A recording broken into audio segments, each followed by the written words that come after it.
عورت کے اوپر زنا کا الزام لگا دیتا ہے، پھر وہ 4 گواہ بھی اس کے اوپر پیش نہیں کر سکتا، تو اس کو 80 کوڑے لگائے جائیں گے اور کبھی بھی اس کی گواہی قبول نہیں ہوگی۔ وَلَا تَقْبَلُوا لَهُمْ شَهَادَةً أَبَدًا، یعنی ایک وقتی سزا ہے 80 کوڑے والی، وہ تو لگی اور وہ ختم ہو گئی، اور دوسری ایک ہمیشہ کے لیے سزا ہے جب تک یہ زندہ ہے، وہ کیا ہے؟ کبھی بھی اس کی گواہی شریعت معتبر نہیں مانے گی۔ قاضی کی عدالت میں جا کر جج کے سامنے گواہی دے گا، جج اس کی گواہی قبول کبھی بھی نہیں کرے گا۔ یہ دوسری سزا تھی، یہ اس کے ہمیشہ کے لیے اس کے ساتھ جو ہے یہ سزا جڑی ہوئی تھی۔ اچھا، آج جو آیتیں تلاوت کی ہیں، یہ والذین یرمون ازواجہم ولم یکن لہم شہداء الا انفسہم، یہ جو آیتیں ہیں ان کا ماقبل کے ساتھ ربط اور جوڑ یہ ہے کہ یہ اسی ماقبل کا تتمہ اور حصہ ہے، بئی معنی کہ پہلے تو چلو ایک الزام بھی کسی خاتون پر کوئی لگائے گا، گواہ پیش نہ کر سکے تو اس کو 80 کوڑے لگیں گے۔ اب یہ ذکر ہو رہا ہے کہ اگر کوئی شخص بیوی کے اوپر یہ الزام لگا دیتا ہے، یہی والا زنا والا الزام، کہ میری بیوی نے یہ فلاں شخص کے ساتھ یہ زنا کیا ہے، یہ میری بیوی زانیہ ہے، یا یہ جو بچہ پیدا ہونے لگا ہے یہ حاملہ ہے، یہ بچہ میرا نہیں ہے، بچہ پیدا ہوتے ہی اس نے کہہ دیا کہ یہ بچہ میرا نہیں ہے، ٹھیک ہے؟ تو گویا جب کہہ دیا بچہ میرا نہیں ہے تو اپنی بیوی کے اوپر اس نے الزام لگا دیا کہ میری بیوی نے زنا کروایا ہے، بات تو وہی چل رہی ہے۔ تو اب اس بارے میں شریعت کا کیا حکم ہے؟ تو یہ جو صورتحال ہے، اس حوالے سے اللہ تعالیٰ نے لعان والی آیتیں اتاری ہیں کہ اگر کوئی شخص بیوی کے اوپر الزام لگاتا ہے تو پھر ایسی صورتحال کے اندر وہ پہلے تو 4 قسمیں اٹھائے گا اللہ کو گواہ بنا کر کہ وہ سچ بول رہا ہے کہ اس کی بیوی نے زنا کروایا ہے، میری بیوی زانیہ ہے، اس کے ساتھ اس نے زنا والا عمل کیا ہے، اور 5ویں قسم یہ اٹھائے گا کہ اللہ کی لعنت ہو اس کے اوپر اگر یہ جھوٹ بول رہا ہو۔ اسی طرح بیوی بھی 5 قسمیں اٹھائیں گی، اور بیوی 5 قسمیں کیا اٹھائے گی کہ وہ بھی اللہ کو گواہ بنا کر قسم اٹھاتی ہے کہ میرا بندہ جھوٹ بول رہا ہے۔ 5ویں قسم یہ اٹھائے گی کہ اللہ تعالیٰ کا غضب نازل ہو اس پر اگر یہ میرا بندہ سچ بول رہا ہو، ان کا من الصادقین۔ 5 قسمیں اس نے اٹھائیں، 5 قسمیں بندے نے اٹھائیں۔ اس عمل کا نام ہے لعان، اس عمل کا نام ہے لعان۔ اس کے بعد پھر کیا ہوگا؟ اس کے بعد ہوگا یہ کہ اب خاوند کے اوپر حد قذف نہیں لگے گی۔ لعان کا نتیجہ یہ نکلے گا کہ خاوند بری ہو جائے گا حد قذف والی سزا سے اس لعان کے بعد، اور بیوی کے حق میں نتیجہ یہ نکلے گا کہ بیوی بری ہو جائے گی، اس کی خلاصی ہو جائے گی زنا والی سزا سے، کہ زنا والی سزا جو ہے سنسار ہونا، شادی شدہ عورت اگر زنا کرواتی ہے اس سزا سے وہ بری ہو جائے گی، وہ نہیں ہوگا اس کے ساتھ معاملہ۔ تو بہرحال یہ اس کا نتیجہ دونوں کے حق میں یہی نکلے گا، وہ اس سے بری ہو گیا حد قذف سے، یہ زنا والی سزا سے بری ہوگی۔ اس عمل کا نام لعان ہے۔ اس کو لعان اس لیے بولتے ہیں کہ 5ویں قسم جو مرد اٹھائے گا وہ کیا ہے؟ ان لعنت اللہ کی لعنت ہو اس کے اوپر اگر یہ جھوٹ بول رہا ہو۔ خامن یہی کہے گا نا، میں اگر جھوٹ بول رہا ہوں تو میرے اوپر اللہ تعالیٰ کی لعنت ہو۔ لعان اس لعنت سے ہی ہے، لاعن یلاعن ملاعنتا ولعانا، لعان اسی سے ہی ہے، اور لعنت کا مطلب ہے اللہ کی رحمت سے دور ہونا۔ بہرحال یہ 5ویں قسم جو تھی اس کا تعلق لعنت کے ساتھ تھا، اور یہ لعان اسی لعنت سے ہی ہے، اسی لیے اس سارے پروسیس اور اس سارے عمل کا نام ہی لعان بن گیا۔ یہ ہوا یوں کہ عام ضابطہ تو یہی تھا کہ اگر کسی بھی پاک باز عورت کے اوپر الزام لگایا جائے، بھلے وہ بیوی ہو یا غیر بیوی ہو، تو اور الزام لگانے والا 4 گواہ اپنے دعوے کے اوپر پیش نہ کر سکے، تو پھر اس کو حد قذف جاری ہو جاتی ہے۔ یہ حکم تو ظاہر ہے بیوی کے اوپر الزام لگانے کے بارے میں بھی تھا، لیکن ہوا یہ کہ حضرت ہلال ابن امیہ رضی اللہ تعالی عنہ وہ حضور صلی اللہ علیہ وسلم کی خدمت عالیہ میں حاضر ہوتے ہیں اور عرض کرتے ہیں، اے اللہ کے نبی، میں اس طرح گھر آیا اور میں کیا دیکھتا ہوں کہ میں نے اپنی بیوی کو غیر بندے کے ساتھ مشغول پایا۔ میری بیوی تو زنا کروا رہی تھی۔ حضور صلی اللہ علیہ وسلم 4 گواہ پیش کرو، اور گواہ تو میرے پاس موجود نہیں ہے۔ میں اگر گواہ لینے کے لیے جاتا اتنے میں وہ لوگ چلے جاتے، میں کیسے گواہ بناتا؟ تو وہ تو میرے لیے ممکن ہی نہیں تھا۔ حضور صلی اللہ علیہ وسلم 4 گواہ نہیں ہیں تو پھر وہ حد قذف کے لیے تیار ہو جاؤ، کسی کوڑے لگیں گے۔ میں نے اپنی آنکھوں سے دیکھا ہے، گواہ میں کیسے بنا سکتا تھا؟ ممکن ہی نہیں تھا میرے لیے۔ یہ بات جب سامنے آئی تو اب بڑی انہوں نے پھر اس بات کے اوپر قسم بھی اٹھا لی۔ حدیث کے اندر آتا ہے، میں اللہ کی قسم اٹھا کر کہتا ہوں کہ انشاءاللہ اللہ تعالیٰ میرے ساتھ اس بارے میں ضرور کوئی اچھا معاملہ اور اچھا فیصلہ کریں گے۔ ملے جلے الفاظ انہوں نے بول دیے اس قسم کے حضور صلی اللہ علیہ وسلم کے سامنے۔ پھر حضور صلی اللہ علیہ وسلم خاموش ہو گئے۔ اچھا، اب کیا ہوا؟ پھر اس کے بعد یہ آیتیں نازل ہوئیں، والذین یرمون ازواجہم ولم یکن لہم شہداء الا انفسہم۔ جو لوگ بیویوں کے اوپر الزام لگاتے ہیں، ترجمہ پہلے میں آپ کے سامنے عرض کر دیتا ہوں، وہ لوگ جو اپنی بیویوں کے اوپر الزام لگاتے ہیں اور ان کے پاس گواہ نہیں ہوتے، الا انفسہم، مگر ان کی اپنی جانیں، فشہادت 4 شہادات باللہ، ان میں سے ہر ایک 4 گواہیاں دے گا اللہ کی قسم اٹھا کر کے بے شک وہ سچ بول رہا ہے، اور 5ویں قسم یہ ہوگی کہ اللہ کی لعنت ہو اس پر اگر وہ جھوٹ بول رہا ہے، اور بیوی سے بھی سزا دور ہو جائے گی اگر وہ اللہ کی قسم اٹھا کر 4 گواہیاں دے دے کہ وہ میرا بندہ جھوٹ بول رہا ہے، اور 5ویں قسم اس کی یہ ہوگی کہ اللہ کا غضب نازل ہو اس بیوی پر اگر وہ اس کا بندہ سچ بول رہا ہو۔ اگر اللہ تعالیٰ کا فضل تمہارے اوپر اور اس کی رحمت نہ ہوتی تو بے شک اللہ تعالیٰ توبہ قبول کرنے والا اور بڑی حکمت والا ہے۔ یہ تو مفہوم ہو گیا ان آیتوں کا، 5 آیتیں جو آپ کے سامنے تلاوت کی گئی تھی۔ اب شان نزول میں نے آپ کے سامنے عرض کیا اور مختصر تشریح اور اس کی وضاحت آپ کے سامنے عرض کر دی، ماقبل کے ساتھ جوڑ اور ربط بھی بیان کر دیا۔ حضرت ہلال ابن امیہ رضی اللہ تعالی عنہ کے قصے میں جب یہ آیتیں نازل ہوئی ہیں تو پھر اس کے بعد حضور صلی اللہ علیہ وسلم نے ان سے فرمایا کہ چلو اب 4 قسمیں اٹھاؤ۔ کس بات کے اوپر 4 قسمیں؟ کہ 4 قسمیں اس بات کے اوپر اٹھاؤ کہ میں اللہ کی قسم اٹھا کر، میں اللہ کو گواہ بنا کر میں اس کی قسم اٹھاتا ہوں کہ میں سچ بول رہا ہوں، انہ لمن الصادقین، میری بیوی نے زنا والا عمل کیا ہے۔ پھر قسم اٹھاؤ، میں اللہ کو گواہ بنا کر اللہ کی گواہی دیتا، اللہ کو گواہ بناتا ہوں اور قسم اٹھاتا ہوں اس بات کے اوپر کہ میں سچ بول رہا ہوں میری بیوی نے زنا والا عمل کیا ہے۔ 4 مرتبہ یہ قسم اٹھائے۔ تو حضرت ہلال ابن امیہ رضی اللہ عنہ نے قسم لے لی اور انہوں نے 4 مرتبہ یہ قسم بھی اٹھا لی۔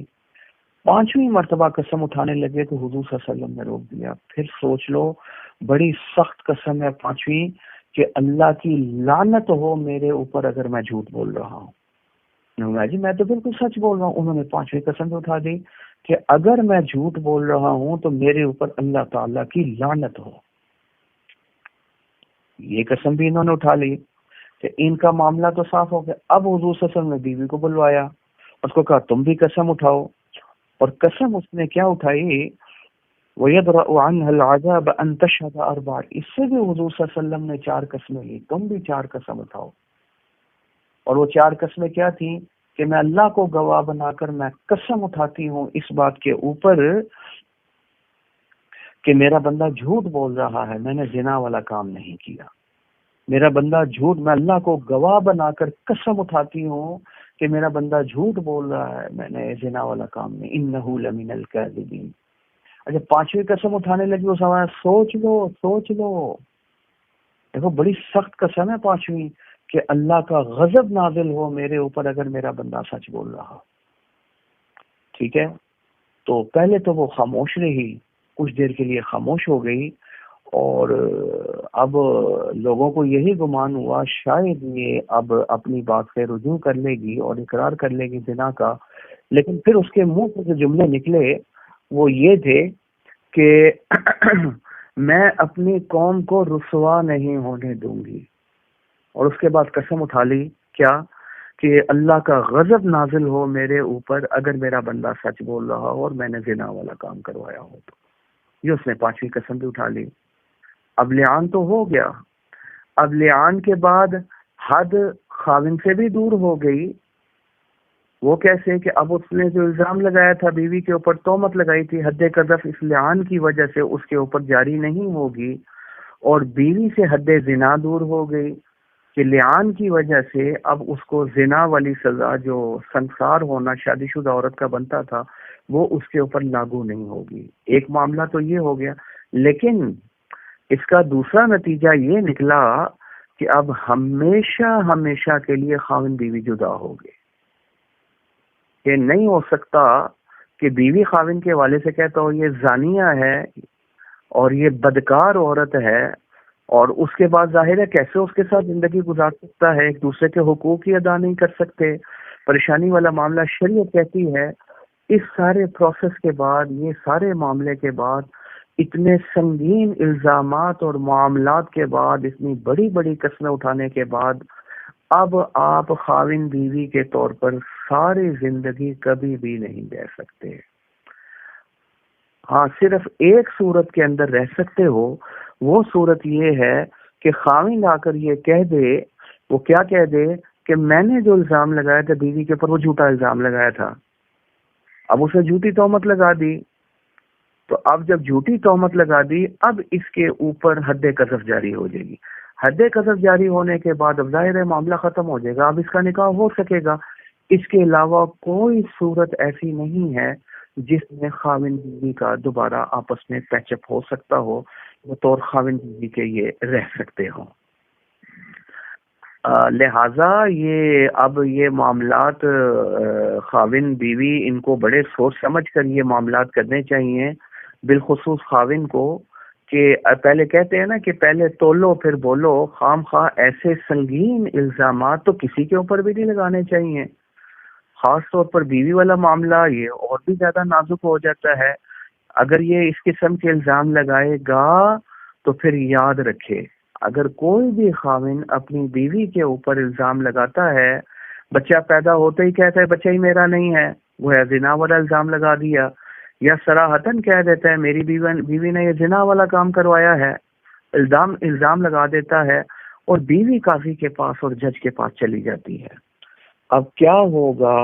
جج اس کو بلائے گا اور کہے گا، پروسیجر سارا میں عرض کرنے لگا ہوں، جج اس کو کہے گا گواہ پیش کرو. یہ اگر گواہ نہیں پیش کر سکے گا تو اب 2 صورتیں ہیں. جج اس کو کہے گا لعان کرو، اب تمہیں قسمیں اٹھانی پڑیں گی 5 تم دونوں کو. یہ کہے گا میں نے تو قسمیں نہیں اٹھانی. وہ کہ قسم نہیں اٹھانی تو چلو پھر برے کھانے کے لیے، کوڑے کھانے کے لیے تیار ہو جاؤ. تم نے بیوی کے اوپر الزام لگایا تھا، تمہیں 80 کوڑے لگائے جائیں گے. یا لعان ہوگا اگر یہ قسمیں نہیں اٹھاتا تو پھر چونکہ الزام لگایا بیوی کے اوپر، یا 80 کوڑے لگیں گے، یا پھر یہ ہے کہ یہ لعان والا معاملہ ہوگا. اگر 80 کوڑے کھا لیتا ہے تو بیوی بچ گئی، سمجھے. اور اگر 80 کوڑے سے بچ جاتا ہے تو پھر لعان والا مسئلہ ظاہر ہے کرے گا، معاملہ کرے گا، تو پھر 80 کوڑے سے یہ بچ سکتا ہے. اگر اسلامی حکومت ہو تو یا دونوں میں سے کوئی ایک معاملہ ہوگا، یا 80 کوڑے ہوں گے یا لعان. کوڑے لگتے ہیں تو بیوی بچ گئی. اگر یہ کہتا ہے جی کہ میں نے نہیں ہے معاملہ کرنا لعان والا اور گواہ بھی موجود نہیں ہے تو 80 کوڑے لگ گئے، بات ختم ہو گئی. لیکن اگر یہ لعان کے اوپر آ جاتا ہے اور دونوں جیسے میں نے ابھی عرض کیا یہ قسمیں اٹھا لیتے ہیں، پھر اس کا نتیجہ اور رزلٹ یہ نکلے گا کہ اب یہ ہمیشہ ہمیشہ کے لیے ایک دوسرے سے جدا ہو گئے. اب یہ خاوند بیوی کبھی بھی نہیں بن سکتے، الا یہ جیسے میں نے عرض کیا تھا کہ وہ خاوند اس چیز کا اقرار کرے کہ میں نے جھوٹ بولا تھا، غلط الزام لگایا تھا، میری بیوی کے اندر یہ خرابی موجود نہیں ہے. پھر اس کو 80 کوڑے لگیں گے، پھر ان کا دوبارہ نکاح ہو سکے گا. اس لیے یہ معاملات بڑے ہی پیچیدہ اور سنگین معاملات ہیں. اس حوالے سے بڑا سوچ سمجھ کر منہ سے بات نکالنی چاہیے. ہمارے ہاں تو یہ معاملہ ہے کہ بس جب لڑائی جھگڑا ہوا جو منہ میں آیا اور وہ میں بغیر سوچے سمجھتے جو ہے نا ایسے جیسے کوئی مشین لگی ہوئی ہے زبان کی جگہ کے اوپر جو چلتی جا رہی ہے جو الزام آتا ہے وہ نکلتا جا رہا ہے, رکتی ہی نہیں ہے.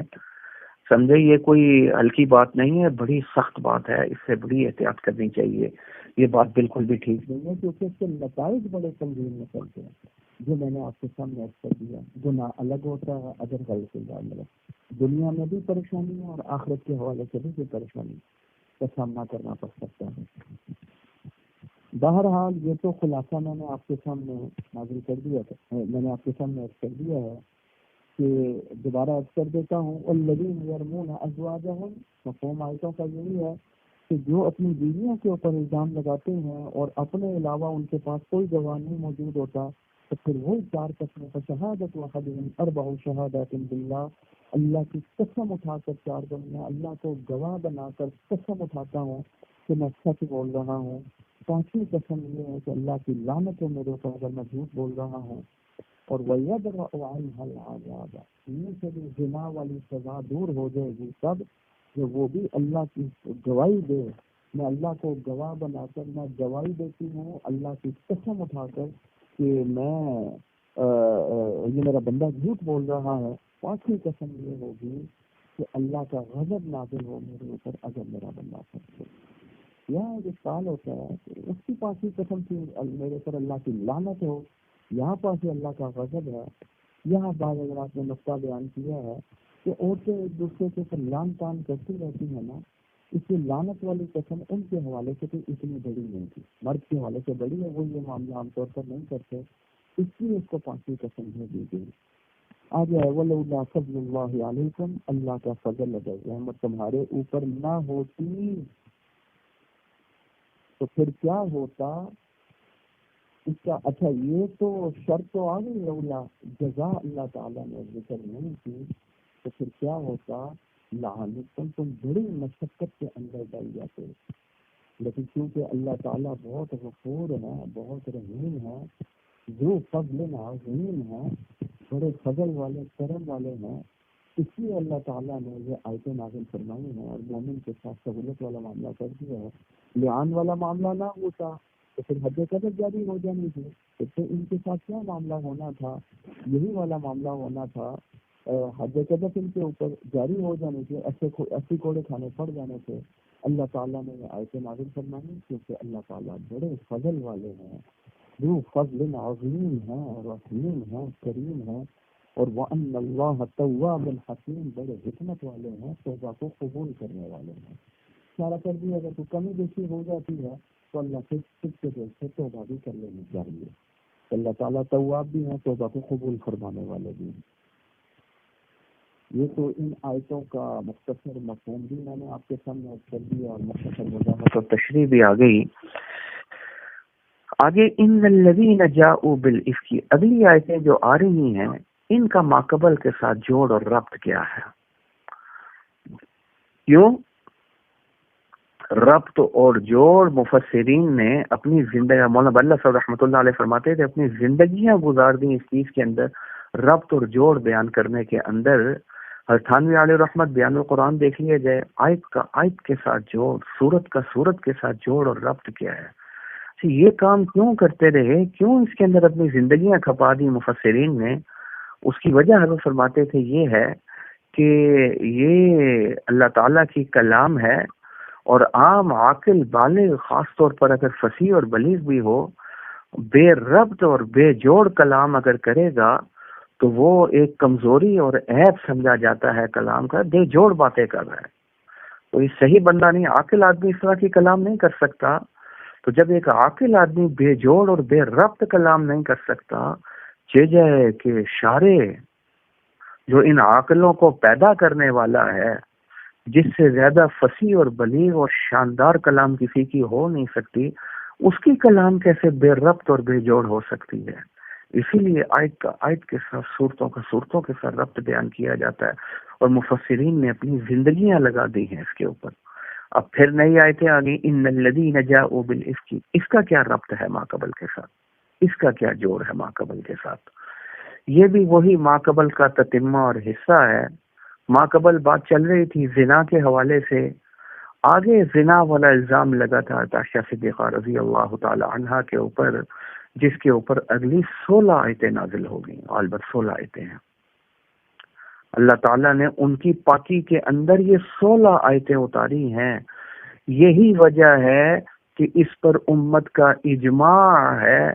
اب اگر حضرت عائشہ صدیقہ رضی اللہ تعالی عنہا کو ان آیتیں اترنے کے بعد بھی اگر کوئی الزامات کی بارش کرتا ہے یا کوئی غلط الزام لگاتا ہے کہ نعوذ باللہ من ذالک، وہ کوئی فاحشہ عورت کی یا ان سے غلطی اس طرح کی زنا والی سرزد ہوئی ہے، یہ اس طرح کا معاملہ ہوا ہے، تو وہ شخص دائرہ اسلام سے خارج ہے، وہ مسلمان ہی نہیں ہے، کیونکہ اس نے قرآن مجید کی ان 16 آیتوں کا انکار کر دیا۔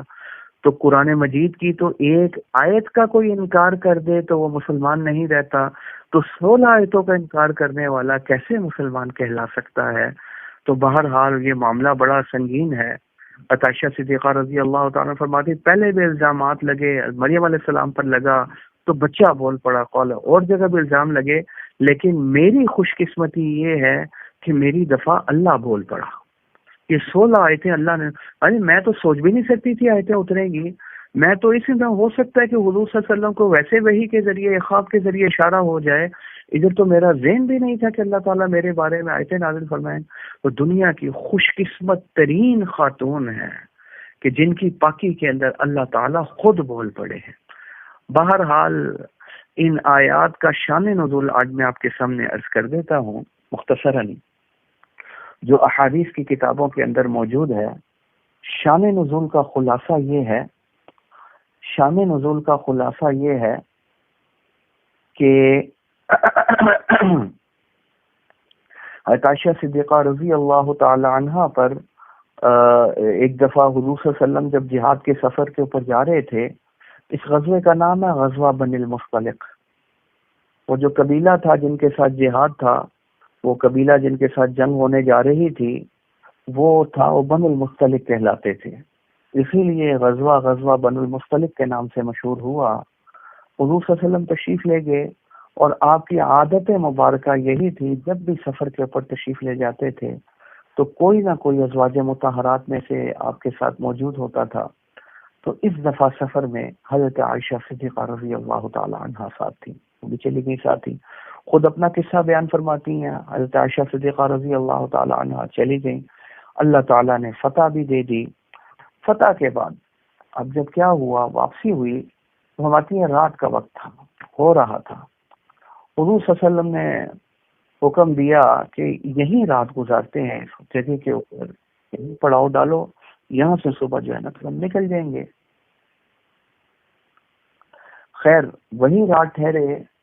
جب صبح مشورہ ہوا نکلنے کا نماز کے بعد، کہنے لگی کہ مجھے ذرا تقاضا ہوا، میں نے کہا چلو میں اپنی حاجت پوری کر لیتی ہوں۔ میں قضائے حاجت کے لیے ذرا دور چلی گئی۔ ظاہر ہے قضائے حاجت سب کے سامنے تو نہیں ہوتی، اس دور میں تو ویسے بھی گھروں میں بھی لیٹرینیں بنی ہوئی نہیں ہوتی تھیں، اور ویسے بھی وہ معاملہ جو اس کھیتوں وغیرہ میں ہی جایا جاتا تھا۔ تو کہتی میں ذرا چلی گئی، دور چلی گئی قضائے حاجت کے لیے، اور سوچا کہ چلو قضائے حاجت کے بعد آ جاؤں، راستے میں پھر مسئلہ بنے گا تو میں پہلے ہی فراغت کر لیتی ہوں۔ میں چلی گئی، جب میں واپس آئی تو میں نے دیکھا کہ اوہو میرے پاس وہ ہار تھا جو میری والدہ نے رخصتی کے موقع کے اوپر مجھے دیا تھا، میرے لیے ایک بڑی یادگار تھی، بڑا قیمتی ہار تھا میرے نقطۂ نظر سے۔ تو میں نے کیا کیا کہ میں اس کی تلاش میں دوبارہ چلی گئی، پھر بڑی دور جانا پڑا مجھے۔ جب میں وہاں گئی اور وہاں سے پھر میں تلاش کرتی رہی، ایک تو گئی دور، دوسرا تلاش کرتی رہی، واپس آئی تو کیا ہوا کہ وہ لوگ ہی ادھر موجود نہیں ہیں، قافلہ ہی موجود نہیں ہے۔ حضور صلی اللہ علیہ وسلم تو تشریف لے کر چلے گئے ہیں، قافلے والے بھی چلے گئے، کوئی بندہ ہی موجود نہیں ہے۔ مان لگی وہ اصل یہ تھا کہ وہ ایک ڈولی سی بنی ہوتی تھی میری نا، اس ڈولی میں بیٹھتی تھی، اٹھانے والے اٹھاتے تھے اور وہ لے جاتے تھے ڈولی کو۔ اب میں تھی دبلی پتلی، میرا تو وزن اتنا نہیں تھا، تو ان کو محسوس نہیں ہوا کہ میں اندر نہیں بیٹھی ہوئی ہوں، وہ یہی سمجھے کہ میں اندر ہی بیٹھی ہوئی ہوں۔ وہ ڈولی انہوں نے اٹھائی اور مجھے لے کر وہ چلے گئے۔ ان کا خیال ہی تھا میں اندر موجود ہوں. خیر چلیے میں واپس آئی تو میں نے دیکھا تو کوئی بندہ نہ بندے کی ذات. اب میرا خیال یہی ہوا کہ اگر تو میں چلتی ہوں تو پھر پتہ نہیں میں کدھر پہنچ جاؤں، راستہ نہ میں بھٹک جاؤں کہیں. چلو حضور صلی اللہ علیہ وسلم کو جب اطلاع ہوگی تو لا محالہ حضور صلی اللہ علیہ وسلم اسی جگہ پر دوبارہ تشریف لائیں گے. اور کسی تو میں پھر اسی جگہ پر بیٹھ گئی. بیٹھے بیٹھے مجھے نیند بھی آ گئی تو میں ادھر ہی سو گئی. تو اب ہوتا یہ تھا کہ جب بھی کوئی قافلہ اس طرح چلتا تھا تو اس وقت ایسی ہی ترتیب ایک بنا کرتی تھی. حضور صلی اللہ علیہ وسلم کا بھی یہ معمول مبارک تھا کہ ایک بندے کو پیچھے چھوڑا ہوتا تھا. بندے پیچھے سے آتے تھے کہ تم پیچھے سے بعد میں آیا کرو گے قافلے کے جانے کے بعد، تو قافلہ آگے آگے چلے گا، تم پیچھے پیچھے سے آیا کرو گے تاکہ قافلہ کی کوئی اگر چیز وغیرہ رہ جاتی ہے تو وہ تم اٹھا لیا کرو، وہ چیز وغیرہ لے لیا کرو. تو وہاں غالباً حضرت صفوان رضی اللہ تعالیٰ عنہ تھے، نام جو مجھے یاد آ رہا ہے، حضرت صفوان رضی اللہ تعالیٰ عنہ وہ پیچھے سے آ رہے تھے. انہوں نے دیکھا کوئی سویا ہوا ہے تو انہوں نے آواز لگائی کہ سونے والے اٹھ جا، قوم کھڑے ہو جا، کیوں سو رہے ہو، قافلہ تو چلا گیا ہے. تو اب جو دیکھا یہ اٹھی تو انہوں نے دیکھا تو عائشہ صدیقہ رضی اللہ تعالیٰ عنہ. وہ فرماتے ہیں جب پردے والی آیتیں نازل نہیں ہوئی تھی تب تو ظاہر ہے کہ انہوں نے دیکھا ہوا تھا مجھے تو وہ تو پہچان گئے. اب ان کی زبان سے جو دو کلمے نکلے وہ صرف اتنی باتیں نکلی، اس کے علاوہ کوئی بات انہوں نے نہیں کی. وہ یہ تھی انا للہ و انا الیہ راجعون، ایک ہی ہے. اور دوسرا کام انہوں نے کیا، اونٹنی کو بٹھایا، آگے سے اس کی کیا بولتے ہیں ڈوری یا نکیل وہ پکڑی اور مجھے کہا کہ بیٹھ جاؤ. میں اس کے اوپر بیٹھ گئی. اب میں بیٹھی ہوں تو وہ اونٹ لے کر آگے آگے وہ چل رہے ہیں، میں اوپر بیٹھی ہوں. بھائی ان دو باتوں کے علاوہ کوئی ایک بات بھی انہوں نے میرے سے نہیں کی. بہرحال وہ چلتا رہا. دوپہر کے قریب ہم قافلے کے ساتھ جا کر ملے، دوسروں سے ملاقات بھی ہو گئی، سارے معاملات طے ہو گئے. اچھا یہ خبر اڑتی اڑتی کہیں پہنچ گئی رئیس المنافقین عبداللہ ابن ابی کے پاس. وہ تو ظاہر ہے منافق بھی نہیں، منافقوں کا سردار تھا، اس کو تو بہانا چاہیے تھا، اس کو تو موقع کی تلاش تھی. بس پروپگنڈا. اب آپ دیکھو کہ پروپگنڈے میں کتنی جان ہوتی ہے. اوئے ہوئے ہوئے ہوئے اس نے جو یہ پروپگنڈا کیا اور الزامات کی بارش، اس بات کی تشہیر. اب دیکھو جیسے آج کل یہ علماء کے خلاف، مدارس کے خلاف یہ میڈیا والے جو گندا پروپگنڈا کرتے ہیں، عام بندے بیچارے سادے بندے بھی یہی سمجھتے ہیں شاید یہ مولوی لوگ ایسے ہی ہوتے ہیں، مدرسے والے ایسے ہی ہوتے ہیں، سادہ ہوتے ہیں، پاگل ہوتے ہیں، جاہل ہوتے ہیں، ان کو کچھ پتہ ہی نہیں ہوتا، وقت ضائع کر رہے ہوتے ہیں. مطلب اس قسم کی باتیں جو غلط قسم کی مشہور کی جاتی ہیں، پروپگنڈا کیا جاتا ہے مسلمانوں کے حوالے سے، پھر علماء کے حوالے سے، پھر مدارس کے حوالے سے. اب پروپگنڈے میں کتنی جان تھی کہ وہ بات پھیل گئی. جی عائشہ خود اپنا قصہ بیان فرماتی ہیں. میں خیر گھر پہنچ گئی، مجھے تو پتہ نہیں تھا کسی چیز کے بارے میں. پھر میں رشتے کے اندر آپ سمجھ لیں کہ میری پھوپھی تھی ام مصطح رضی اللہ تعالی عنہا. تو مجھے خیر گھر پہنچی، بخار سا بھی ہو گیا مجھے. میں ان کے ساتھ جو ہے وہ تقاضے کے لیے، قضاء حاجت کے لیے میں نکلی. میں نے بھی عرض کیا گھر میں تو بیت الخلاء وغیرہ ہوتے نہیں تھے اس وقت. جب میں نکلی ہوں تو ہم یہ ادھر خیر فراغت کے بعد جب ادھر سے واپس آ رہے تھے تو ام مصطح رضی اللہ تعالی عنہ کے منہ سے ایک دفعہ یہ نکلا کہ مصطح ہلاک ہو جائے.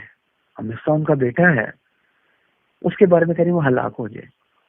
اچھا پھر تھوڑی دیر بعد پھر اس طرح کی بات، پھر تھوڑی دیر بعد پھر اس طرح کی بات ان کے منہ سے نکلی کہ تعیسا مصطح، مصطح ہلاک ہو جائے، مصطح ہلاک ہو جائے. کہنے کہ جب یہ بات سنی میں نے تو میں کہتی کیسی باتیں کری جا رہی ہو، اپنے بیٹے کے لیے بد دعائیں کر رہی ہو تم، عجیب عورت ہو. تمہیں نہیں پتا تمہارا بیٹا جو ہے تو بدر کے اندر بھی وہ حاضر ہوا تھا، وہ بدری صحابہ میں سے ہے، بہت اونچا درجہ ہے، اللہ تعالیٰ نے بڑی برکتیں ان کی نازل فرمائی ہیں، جنت کی بشارتیں ہیں ان کے لیے، اور تم اس کے لیے بد دعائیں کر رہی ہو. عجیب، وہ بیٹا بھی ہے اوپر سے تمہارا. تو کہنے لگی اس بات کے اوپر انہوں نے کہا تمہیں نہیں پتا کہ تمہارے بارے میں کیا باتیں ہو رہی ہیں؟ مجھے تو نہیں پتا میرے بارے میں کیا بات ہو رہی ہے. انہوں نے کہا جو باتیں ہو رہی ہیں وہ میرا بیٹا بھی کر رہا ہے. کہ کیا باتیں کر رہا ہے وہ؟ پھر وہ ایک سے لے کر اے ٹو زی ساری کی ساری وہ کہانی، جو معاملات چل رہے تھے، جو واقعہ چل رہا تھا، وہ سارا انہوں نے عائشہ سے دیکھا. انہوں نے کہا میں اب کیا ہوا، میں تو ایسے میرے پاؤں ہی نہیں ہے زمین کے اوپر. اب اس کے بعد میری آنکھوں سے آنسو ایسے جیسے وہ جو ہے اس کا آنسوؤں کا سمجھو چشمہ پھوٹ گیا ہو، کہ وہ آنسو تو تھمنے کا نام نہیں لے رہے تھے، اور وہ تکلیف، وہ صدمہ اور پریشانی شاید مجھے اس سے پہلے کبھی بھی نہ پہنچی ہو جو اس موقع کے اوپر مجھے صدمہ اور تکلیف پہنچی۔ مجھے کچھ سمجھ نہیں آ رہی تھی میں کیا کروں، کیسے چلوں، کدھر چل رہی ہوں، کدھر قدم پڑ رہے ہیں، کیا معاملات ہو رہے ہیں۔ صدمے کی انتہا اور شدت تھی، میں بیان سے باہر ہے، میں بیان ہی نہیں کر سکتی کیا معاملات میرے ساتھ ہو رہے تھے۔ میں گھر آ گئی اور گھر آ کر میں اسی طرح لیٹ گئی، بخار تو مجھے پہلے ہی تھا، بخار کی شدت اور بھی زیادہ ہو گئی ہے۔ اب اس کے بعد لیٹتی ہوں تو نیند کہاں، نیند کا تو دور دور تک نام و نشان نہیں، اور آنسو ہیں کہ مسلسل بہی جا رہے ہیں، اور نیند ہے کہ نیند نام کی کوئی چیز نہیں ہے، نیند اڑ گئی میری۔ اور میں حضور صلی اللہ علیہ وسلم کے رویے کو بھی دیکھ رہی تھی، میں سمجھتی شاید کوئی عذر ہوگا، کوئی مسئلہ ہوگا، کوئی معاملہ ہوگا جس وجہ سے اتنی توجہ نہیں ہے، ورنہ عام حالات میں حضور صلی اللہ علیہ وسلم میرے ساتھ ایسے معاملات نہیں فرماتے تھے۔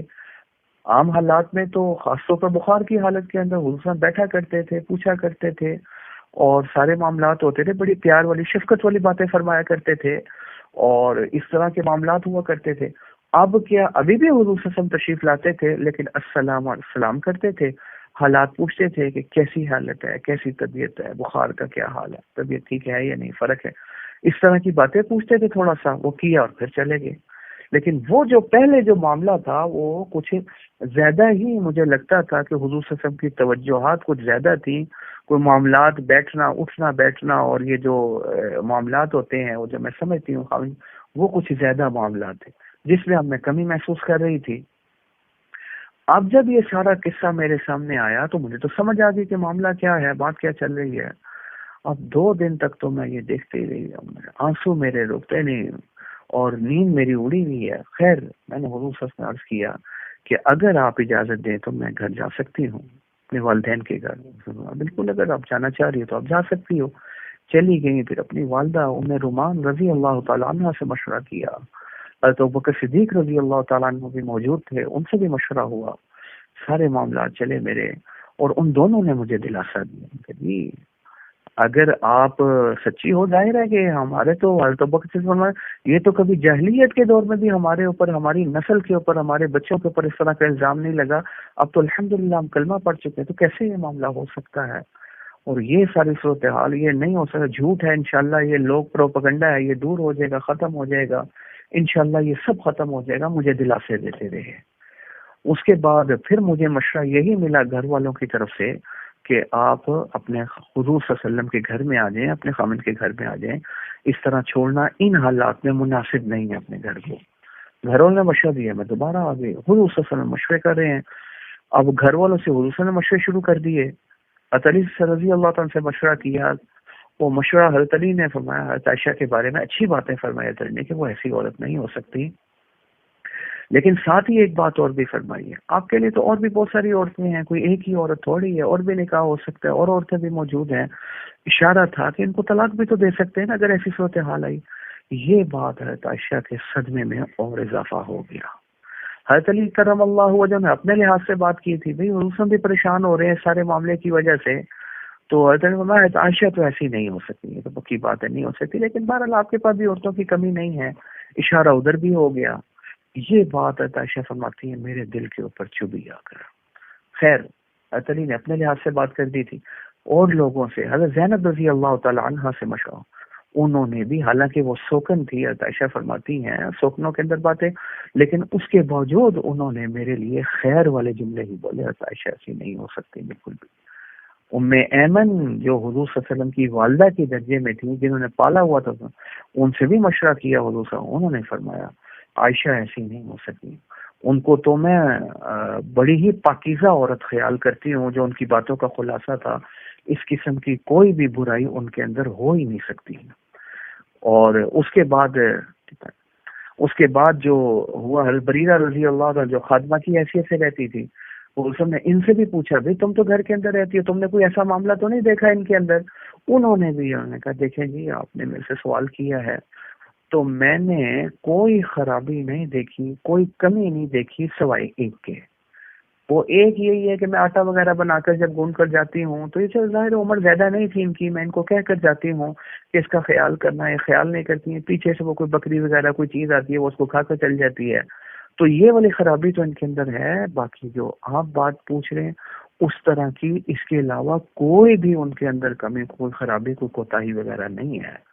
بہت پاکیزہ ہو رہا. سب نے خیر والے جملے بولے. خیر حضور صلی اللہ علیہ وسلم میرے پاس آ گئے، اس کے بعد بیٹھ کے آگے میرے والدین کا بھی گھر میں آنا جانا لگا رہتا تھا، تو والدین بھی اس وقت بیٹھے ہوئے تھے میرے پاس ہی. تو اب حضور صلی اللہ علیہ وسلم میں سے پوچھتے ہیں، دیکھو عائشہ، اگر خدا نہ خواستہ کوئی مسئلہ بھی ہو گیا، اللہ تعالیٰ سے توبہ بھی کی جا سکتی ہے. اس طرح کا جب جملہ حضور صلی اللہ علیہ وسلم کی زبان سے نکلا تو میں تو پہلے ہی بیمار بھی تھی، پریشان بھی تھی، لیٹی رہتی تھی ہر وقت. بس اب تو میں اٹھ کر بیٹھ گئی. حضور صلی اللہ علیہ وسلم نے پہلے پورا خطبہ پڑھا، خود الحمدللہ جو پورا خطبہ ہوتا ہے، اس کے بعد حضور صلی اللہ علیہ وسلم کی زبان، خیر یہ بات حضور صلی اللہ علیہ وسلم نے فرما دی. اس کے بعد کہتے میں نے بھی پورا خطبہ پڑھا اور پھر اس کے بعد میں نے عرض کیا، میں کہ دیکھیں میری بات سنیں، میں اگر اپنی پاکی بیان کروں گی تو ظاہر ہے کوئی بندہ اس وقت جو پروپیگنڈا چل رہا ہے میرے حوالے سے، شاید کسی کے ذہن میں بات آئے کہ ٹھیک نہیں کر رہی، اپنی پاکی بیان کر رہی ہے. اس لیے میں معاملہ اپنا اللہ کے اوپر ڈالتی ہوں، جیسے یوسف علیہ السلام نے اللہ کے اوپر ڈال دیا تھا. اور کیا بولا تھا؟ فصبر جمیل واللہ المستعان علی ما تصفون. میں تو صبر ہی کروں گا اور اللہ تعالیٰ مدد کرنے والا ہے جو تم بیان کر رہے ہو. بیٹوں کو یہی کہا، میں بھی یہی بات کرتی ہوں. کہتے میں نے یہ بات کہی اور اس کے بعد میں لیٹ گئی. لیٹنے کے بعد میرے والدین بولے اچانک حضور صلی اللہ علیہ وسلم کی وہ حالت ہو گئی جو وہی والی، پسینے آنا شروع ہو گئے، معاملات ہو گئے. تھوڑی دیر بعد حضور فرمان لگے، مبارک ہو عائشہ، تمہاری پاکی کے اندر اللہ تعالیٰ نے آیتیں اتار دی ہیں. پھر یہ 16 آیتوں کی تلاوت کی. پھر میری والدہ مجھے کہنے لگی حضور صلی اللہ علیہ وسلم کو شکریہ ادا کرو. میں تو اتنی جلی اور دکھی ہوئی تھی. حضور صلی اللہ علیہ وسلم فرما رہے اگر کوئی مسئلہ ہوگا تو اللہ سے توبہ کر لو. تو اس طرح کی بات، ملی جلی بات حضور صلی اللہ علیہ وسلم کی طرف سے بھی آ گئی ہے. تو میں تو اس وقت بالکل ہی اپنے اس سے باہر ہو گئی. خیر پھر اس کے بعد میری زبان سے نکلا، میں تو اللہ کا شکر ادا کروں گی، اس قسم کے کلمات میری زبان سے نکلے ہیں. تو بہرحال یہ سارے کے اس کے بعد پھر وہ معاملات وہ سارے طے ہو گئے.